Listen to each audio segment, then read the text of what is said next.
Okay, good morning, everyone, and welcome to another edition of Discussions in Diagnosis. I'm very privileged to have Dr. Christopher Nau this morning, who is with our Department of Obstetrics and Gynecology and has a lot of interest and expertise in gestational diabetes mellitus.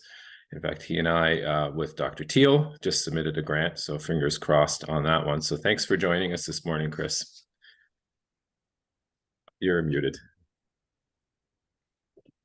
Thanks. Yeah, no, thank you for having me. Let me know if my voice cuts out. I'm recovering from a cold, so I'm a little bit hoarse this morning. But yeah, thanks for having the opportunity to talk about gestational diabetes. I spend all my days mostly thinking about diabetes and gestational diabetes, running our diabetes and pregnancy program. So feel free to, I know it sounds like this is a pretty informal talk. I was just gonna kind of talk Yeah, about some of so the so things. so, so let's start with some of our guiding questions, and we'll kind of go from there and see where the discussion leads us. So we know this is a pretty serious condition. It's rising in prevalence. Maybe we can start with some of the risk factors for gestational diabetes. Yeah, I mean, so basically, for everything you all do, obviously you guys know all the risk factors for type 2 diabetes. And basically, think of it just as that. Basically, any type of risk factors you can think of that would be for type 2 diabetes, those are the risk factors for gestational diabetes.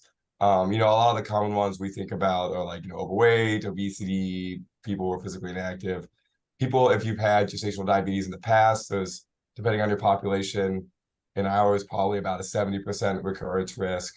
If someone has a history of a large for gestational age or macrosomic infant at birth, there's a decent chance they may have had undiagnosed diabetes, so that's a risk factor. If they have other comorbidities, so things like high blood pressure and things like that are risk factors, history of heart disease, people with PCOS.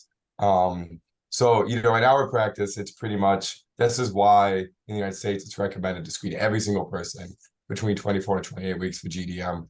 Unlike some other countries that don't necessarily have the same prevalence of the risk factors we have in the US. Okay.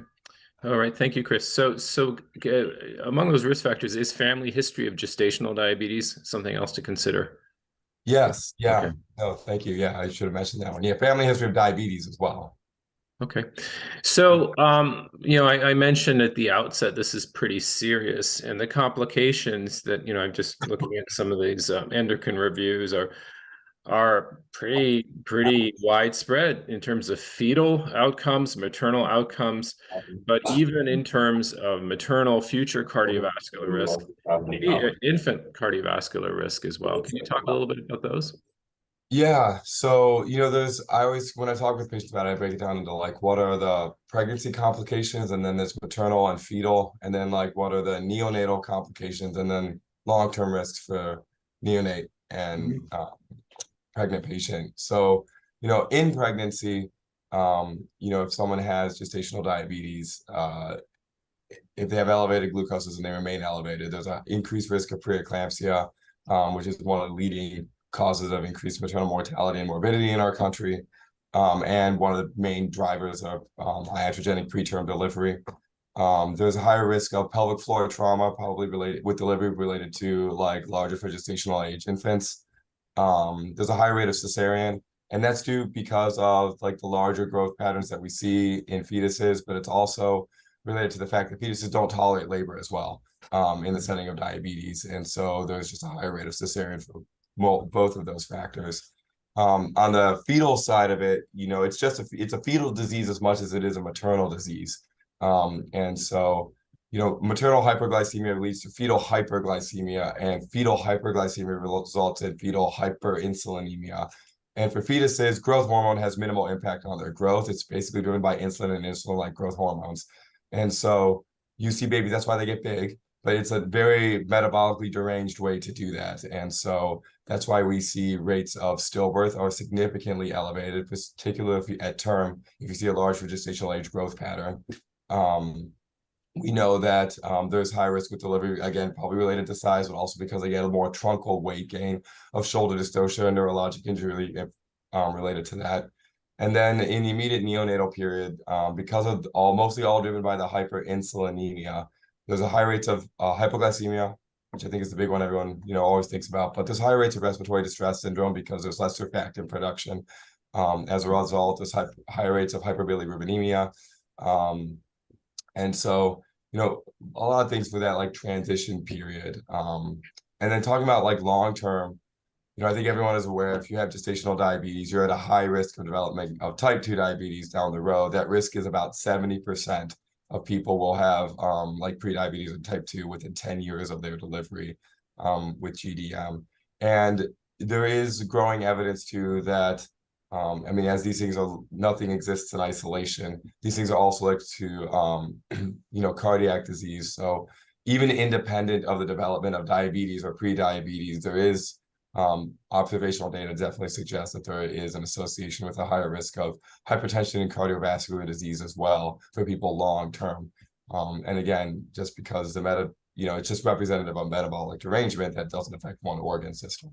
And for kids that are born to people with gestational diabetes or any diabetes actually during pregnancy, we do see higher rates of obesity, higher rates of metabolic syndrome, higher rates of diabetes, and probably cardiovascular disease as well as they grow up. And that's one of the really interesting ones. We don't know at this point if treatment during pregnancy alters that at all. And so, there are epigenetic changes that people have identified related to that. But the degree that we have to alter that is not clear. Partly is because diabetes it's not just the glucose metabolism that we think about. It's also a disordered lipid metabolism and amino acid metabolism, and how that interacts with the placental interface and subsequent fetal metabolism. And so that can cause fetal hyperinsulinemia, even in the setting of euglycemia, which is why we see that in the setting of people with like obesity, for example. Right. Just, and I'm not sure if I've read this somewhere, but is there any evidence for cognitive or developmental problems in children? I can imagine, the child is hypoglycemic at birth. That might have some long-term impacts as well. Yeah, there's definitely the association with hypoglycemia. I think it gets a little bit tricky when you're looking at this data. That there are some associations that exist. It gets a little bit tough because when you're looking at diabetes, we also know that diabetes has other like downstream effects. So is it diabetes with like an LGA growth pattern, and it's the babies that have the LGA growth pattern that you see it in, or is it in the small for gestational age infants where we can also see placental injury? So that's more of a type 1, type 2 issue, but you can see, or if someone develops preeclampsia concurrently, where you can see uteroplacental insufficiency resulting in low fetal birth weight. And so that data I think is a little bit tough because I don't think it's been sussed out how much of this is diabetes, how much of this is placental disease, and how those are all interrelated. Okay. So you've presented a really convincing case that we ought to diagnose this, and this is Discussions in Diagnosis. So can you tell us a little bit about the diagnostic process and diagnostic criteria to start? Yeah, so there's basically there's two places that we screen people, 2 times in pregnancy that you consider screening people for diabetes. That's early, like initiation to prenatal care, and then at the traditional 24 to 28 weeks. And the tests that you use are debated in both time points. The point of screening in early pregnancy is you're basically trying to identify people that have type 2 diabetes. So all the people with risk factors, actually at UH, we just screen everyone because we end up that the majority of our patients have risk factors. So we just use an A1C just out of convenience. A1C lacks sensitivity in the first trimester to diagnose type 2 diabetes, actually goes down a little bit because of increased red cell turnover and increased insulin sensitivity between 8 and 12 weeks. We don't have large prospective data that says what the cutoff should be. There's a small study that suggests we should maybe use 6.4. So it's okay to use. Some people will use like the traditional 2-hour oral glucose tolerance test that you'd use to diagnose type 2 diabetes. The problem is in pregnancy, those are not highly reproducible. A lot of people that will have an abnormal result early in pregnancy will pass it later without any intervention. Some people will use the 2-step Carpenter-Krustan criteria, which was like the most commonly used way that we use to diagnose gestational diabetes in the US. And the truth is, like ACOG, the American Diabetes Association, everyone says, we don't know which one you should be used. There's no tests that lack like great data that says that this is the right test to use, pick one and use it. And so UH, we basically do an A1C. If it's 6.5 or higher, we diagnose presumed type 2. If it's normal, nothing. And then if it's like in that pre-diabetes range, we follow that up with a glucose early glucose tolerance test, which is fine and like reasonable to do. You know, it's well within the standard of care. No one really knows what to do. You know, and then you know, the traditional time point that we screen people is between 24 and 28 weeks. And there are basically two different steps to do. There is what's used more commonly globally, and then what's used more commonly in the US. And it's highly debated which is the right one to use. So there's the in the US, most commonly done is the traditional like Carpenter-Kusan two-step screening process where you do a 50-gram 1-hour glucose challenge test. If that is elevated, then you follow it up with a 100-gram fasting oral glucose tolerance test. And if 2 out of the 4 points of the 3-hour glucose tolerance test are elevated at diagnosis gestational diabetes.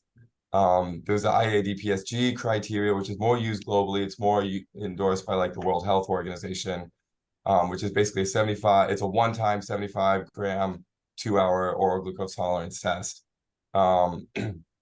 You know, and the debate rages back and forth, basically, which one is the right one to use. And I think currently the data has swung in favor of the two-step process rather than the one-step process. Basically, you know, historically where that comes from is the two-step, the original two-step was like, you know, based off of kind of just like arbitrary numbers that were picked, trying to predict like long-term diabetes risk, but had no bearing on pregnancy complications back in like the 60s and 70s. And so we just used those, and then they've kind of just become standard of care for decades. And then the 2-hour one-step process was based off of a study called the HAPO trial, which looked at different glycemic levels to define different levels of risk. And glycemic levels in pregnancy, as they're associated with poor pregnancy outcomes, it's like a linear correlation. And so they, you know, an international task force got together, decided what other cutoffs we should use that are most tied to like pregnancy outcomes, and that's where that came from. The problem with doing the two-step process is it doubles our rate of GDM. That's pretty much been consistent across multiple studies. And even using the two-step process, the data is mixed that even screening everyone for GDM in the United States, if that's cost effective to improve pregnancy outcomes. So doubling your numbers of GDM, and we're talking that would be 16 to 20%. In Ohio, possibly more, because our rates of GDM are close to 10% to begin with already. Then talking about like almost 1 in 5 or more pregnant patients having GDM, which is a huge cost to the healthcare system. And so there have been a couple prospective RCTs now and one meta-analysis that got published last year that basically randomized patients to one screening process and then treatment or the other one, and basically showed that there wasn't an improvement in perinatal outcomes. The meta-analysis showed there was an improvement if you included observational data, but if you got rid of the observational data and you got rid of those studies of significant bias, there wasn't a significant really improvement in perinatal outcomes, with a huge cost, presumably, to the healthcare system. So, you know, as of the last year or so, it's really shifted to it probably is the right thing for now. And the big question why it's not completely case closed is because one of the most important things is predicting someone's lifelong risk of type 2 diabetes, because we have, you know, the diabetes prevention program and metformin and things to reduce the risk of type 2 diabetes. So the question is, should we be using the one-step process because we're going to identify more people at cardiometabolic risk for their future and can move the needle for them? And the two-step process or the one-step process will increase the number of people that are at risk. I mean, we know that those patients are at heightened risk compared to the general baseline, but there are currently so many barriers and so poor uptake to the follow-up prevention that the cost effectiveness is in question at this point. So let's get to some of those practical issues. So it sounds like we're swinging towards the IAD PSG 75-gram one-step process. And you know, eventually that's the direction things are going in. least the hope. And then so that's done. You do the baseline fasting glucose, then at 1 hour, and then at 2 hours. Um, so, my experience with adolescents with obesity and doing that test, it's very difficult to do because first of all, you have to keep them busy for 2 hours, which isn't easy. So we used to show DVDs and that sort of thing. But with women of reproductive age, I mean, there's already sketchy prenatal care, prenatal care that's incomplete. And you were hinting at some of the practical realities of it. Can you talk a little bit about this? I mean, is this happening? We're recommending universal screening, but is universal screening for gestational diabetes happening? Yeah, I mean, obviously that's tough. That's one of the advantages of the two-step process is that Mhm. if you do the 50-gram glucose challenge test, you don't have to be fasting for it. So it's Right. really easy. You give the patient, you basically, you know, for a lot of places, so this lab at most of most, if not all of the prenatal care locations. And so patients go, they drink their drink, they come for their prenatal visit. By the Yeah. time they get checked in, get roomed, have their visit, and go on their way, it's been about an hour or so. Right. They get their blood drawn.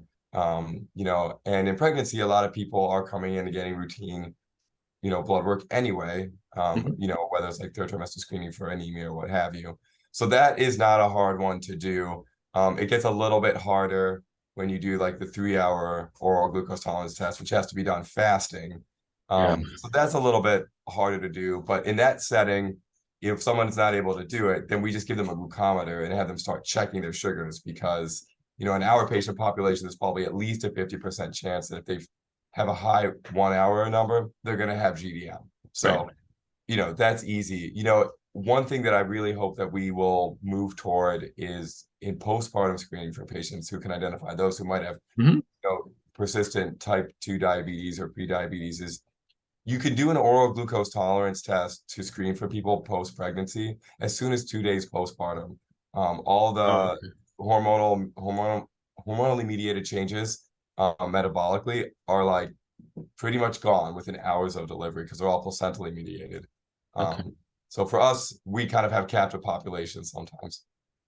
Great. So that's the last issue I wanted to talk about. And the grant that we had submitted with Dr. Teal addresses that very same issue. So there has been a shift, I think, from the focus on short-term maternal and neonatal outcomes, which of course are very concerning, to postnatal prevention strategies, which often doesn't happen, to prevent chronic type 2 diabetes, et cetera. Can you talk about that issue, that sort of philosophical shift a little bit? Yeah, I mean, I think it's a well-needed one. I mean, I think, we have all these patients, we can know their future basically, and we have great prospectively evidence-based treatments to prevent that from happening. I think one of the big things on the obstetric side that we focus on, but we should really particularly focus better on in these patients is, breastfeeding. Obviously, there's Mhm. huge benefits for the neonate with breastfeeding. But patients with diabetes have impaired lactogenesis, so they are at like more difficult milk letdown, so they all have lower rates of breastfeeding.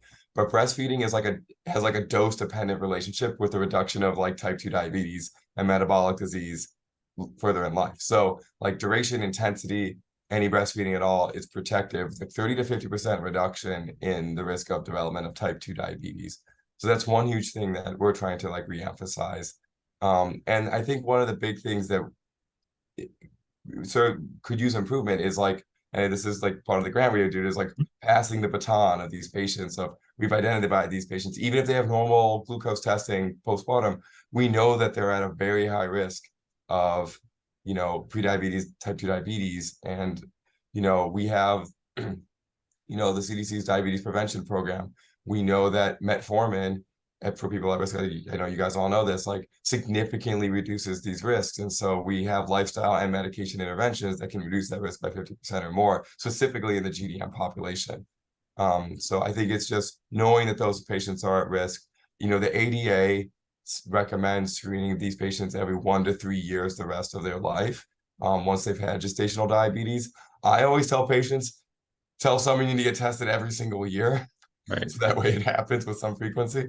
But I always like harp on that's just, moving forward, identifying things. And, I think it's always tough because I think when someone's in that brand newborn period, the first year of a new infant, Mhm. it's really hard to prioritize those things or if you get diagnosed with like pre-diabetes, it's hard to like start taking those proactive steps of those, whether it's medication or lifestyle interventions. But I think that's, and supporting people through all those barriers. I mean, that's the point of our grant. Of what we're trying to figure out is how can we Absolutely. improve Yeah. that. Terrific. Well, terrific discussion, Chris. Thanks so much for joining us. We're going to open it up to some questions in the last couple of minutes that we've got. Any questions from our audience this morning? I'll have to wait a moment or so.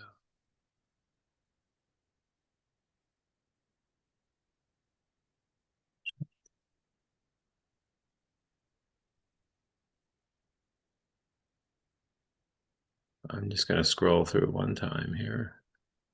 Okay, I think we are good. So thank you for joining us, Dr. Nau. That was a terrific discussion. Certainly has raised a lot of awareness of this issue and some of the diagnostic challenges associated with gestational diabetes as well. So thanks again, and everybody have a wonderful day. Yeah, thanks so much. You guys have a great Friday. Bye.